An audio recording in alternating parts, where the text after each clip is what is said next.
প্রতিটি মানুষই এক সময় ছিল একটি রঙিন স্বপ্নের মতো ছোট্ট শিশু। তাদের হাসি ছিল সকালের রোদের মতো উজ্জ্বল, মন ছিল নীল আকাশের মতো পরিষ্কার। ছোট ছোট হাতে তারা বড় বড় স্বপ্ন আঁকত। কেউ ডাক্তার, কেউ শিক্ষক, কেউ পাইলট হয়ে আকাশ ছোঁয়ার আশা করত।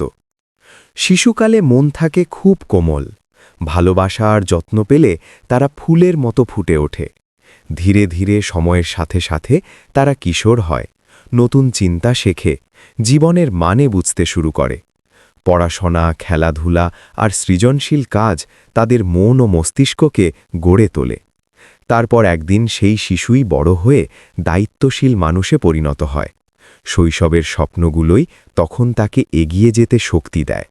তাই প্রতিটি শিশুর পাশে থাকা, তাদের কথা শোনা এবং সাহস দেওয়া খুব জরুরি, কারণ আজকের শিশুই আগামী দিনের আলোকিত ভবিষ্যৎ।